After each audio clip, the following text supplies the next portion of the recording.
MGB digital India. जिंदगी में ऐसा कई बार होता है जब हमारे सामने हमारी ही बुराई होती है। उस समय हमारे धैर्य और सहन शक्ति की परीक्षा होती है। अपनी बुराई और निंदा सुनकर ज्यादातर लोगों को गुस्सा आ जाता है।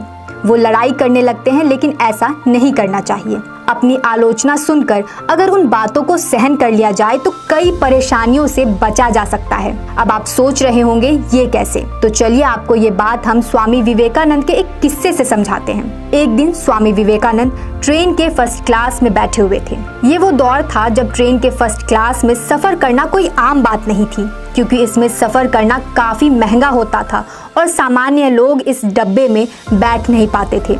स्वामी जी अपनी सीट पर बैठे थे। उन्होंने भगवा रंग की पोशाक पहन रखी थी। इस पहनावे में वो बिल्कुल साधु लग रहे थे। यात्रा के दौरान उनके पास दो अंग्रेज आकर बैठ जाते हैं। एक साधु को फर्स्ट क्लास डिब्बे में देखकर दोनों हैरान हो जाते हैं। दोनों सोचते हैं कि साधु तो ज्यादा पढ़े लिखे नहीं होते हैं, इसलिए स्वामी जी भी उनकी अंग्रेजी भाषा नहीं समझ पाएंगे। दोनों अंग्रेज स्वामी विवेकानंद को देखकर आपस में इंग्लिश में बुराई करने लग जाते हैं। दोनों बातें करते हैं कि साधु तो धरती पर बोझ की तरह होते हैं, दूसरों के पैसों से ट्रेन के फर्स्ट क्लास में सफर करते हैं। इसी तरह दोनों अंग्रेज बहुत समय तक स्वामी जी की बुराई करते हैं। स्वामी जी अंग्रेजी भाषा समझते थे और वो उन दोनों की पूरी बातें भी समझ रहे थे, लेकिन उन्होंने अंग्रेजों की आलोचनाओं पर कोई प्रतिक्रिया नहीं दी और वो चुपचाप सुनते रहे। कुछ समय बाद उस डिब्बे में टिकट चेकर आता है और वो स्वामी जी से अंग्रेजी में बात करता है। स्वामी जी को अंग्रेजी में बोलते और समझते देख दोनों अंग्रेज बेहद हैरान हो जाते हैं।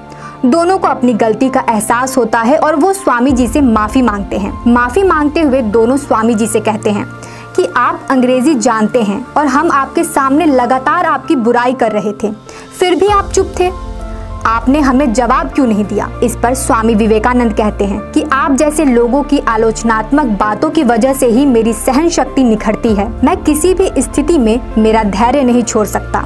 आपके विचार आपने प्रकट किए और मैंने उन बातों को सहन करने का निर्णय लिया। अगर मैं गुस्सा करता तो मेरा ही नुकसान होता, विवाद बढ़ता तो और भी ज्यादा दिक्कतें हो सकती थी, इसलिए मैं चुप था। स्वामी विवेकानंद के इस किस्से से हमें सीख मिलती है कि हमारी सहन शक्ति और धैर्य की परीक्षा उस समय होती है जब हमारे सामने कोई हमारी ही बुराई और आलोचना करता है। अगर हम उस समय उस स्थिति में शांत रहते हैं तो हम कई तरह की समस्याओं से बच सकते हैं। जरूरी नहीं कि कोई आपकी बुराई करे तो आप उसे पलटकर जवाब दें, बल्कि शांत रहकर आप अपने धैर्य का प्रदर्शन कर सकते हैं।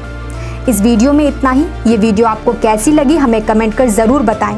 वीडियो पसंद आई हो तो लाइक और शेयर करना ना भूलें।